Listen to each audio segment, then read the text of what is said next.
అన్న నమస్తే, మీ పేరు? నా పేరు రాజా. ఏం చేస్తున్నారు? నేను జాబ్ చేస్తున్నాను.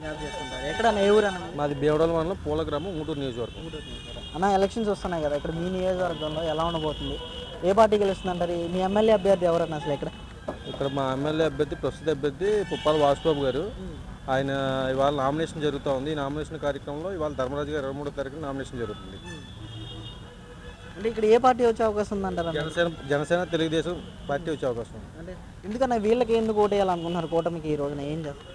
కూటమికే ఎందుకు ఓటేయాలి అనుకుంటున్నారంటే ఈ రోజున చాలామంది యువతకు ఉపాధి అవకాశాలు లేవు, రైతులకి సరైన గిట్టుబాటు ధర లేదు, రైతులు కూడా చాలా ఇబ్బందులు పాలవుతున్నారు.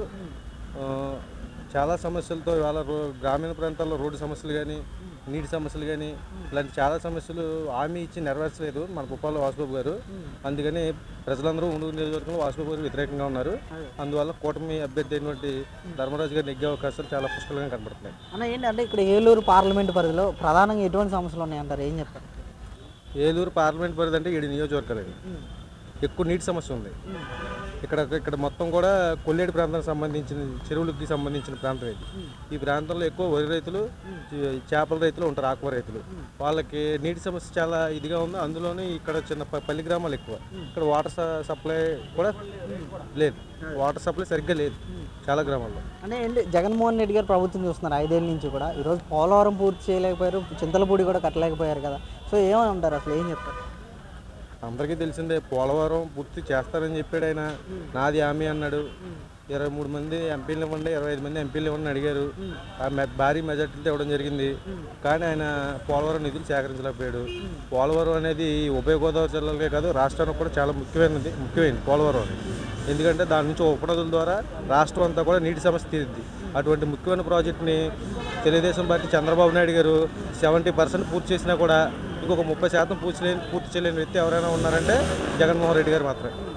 అన్న అంటే ఈసారి పార్లమెంట్ అభ్యర్థులుగా టీడీపీ నుంచి పుట్టా మహేష్ యాదవ్ గారు, వైసీపీ నుంచి కారుమూరి సునీల్ యాదవ్ గారు పోటీ చేస్తున్నారు. వీళ్ళిద్దరిలో ఎవరు వస్తే కేంద్రంతో పోరాడి ఈ 2 ప్రాజెక్టుల విషయంలో పూర్తి చేయగలరని అంటారు, నిధులు సాధించగలరంటారు? వీళ్ళిద్దరిలో ఎవరైతే బెటర్ అంటారు? తెలుగుదేశం జనసేన పార్టీ పొత్తులో భాగంగా ఉంది కాబట్టి ఈ 2 పార్టీలు కలిసి అక్కడ మెజార్టీతో నెగ్గి పైన చంద్రబాబు నాయుడు గారు సీఎం ఆదేశంలో ఆయన ఎక్స్పీరియన్స్ని ఉపయోగించి అన్ని నిధులు కూడా రాష్ట్రానికి తీసుకొస్తారని మేము అందరం, కార్యకర్తలు అందరం కూడా ఆశిస్తాం. అంటే ఇక్కడ 3 పార్టీలు అన్నది 3 రాజధానులు అన్నారు కదా, ఒక్క రాజధాని కూడా లేకుండా చేశారు. ఎలా అనిపిస్తుంది? ఏమంటారు? ఎందుకు ఒక రాజధాని కట్టడం వల్ల 3 రాజధానులు ఎలా కడతారు? ఇప్పుడు 3 రాజధానుల పేరు చెప్పి ఎక్కడైనా ఏదైనా స్టార్ట్ చేయడం జరిగిందా? కాలయాపన తప్ప ఇంకొక వేరే ఉపయోగం కూడా లేదు. ఒక రాజధాని ఉంటే చాలు మనది లో బడ్జెట్ స్టేటు. ఆ లో బడ్జెట్ స్టేట్లో కొంచెం డెవలప్మెంట్ చూపించుకుంటా ఒక రాజధాని మనకు తీసుకుంటే ఆ రాజధాని దగ్గర ఉన్న ప్రాంతాలన్నీ డెవలప్ అవుతాయి. దాని నుంచి వచ్చే ఆదాయం ద్వారా ఇతర జిల్లాలందరికీ కూడా సమకూర్చి అక్కడ ఉన్న సమస్యలు కూడా సరిదిద్దవచ్చు. అంటే ఓవరాల్ ఈ ఎలక్షన్ ఎలా ఉండబోతుంది అంటారు అన్న? వైనాడు 175 అని అంటున్నారు జగన్మోహన్ రెడ్డి గారు. మరి అన్ని సీట్లు వస్తాయంటారా? నిజంగా ఏం చెప్తారు? అన్ని సీట్లు అయితే రావు ఆయనకి. ఖచ్చితంగా కూటమే విజయం సాధిస్తుంది. అందరి మధ్యలో, జనాలందరి మధ్యలో అదే ఉంది. కాబట్టి ఎట్టి పరిస్థితుల్లో కూడా జనసేన తెలుగుదేశం పార్టీదే విజయం అందరూ అనుకుంటున్నారు. జనాల్లో ఉన్న నానుడు కూడా అదే.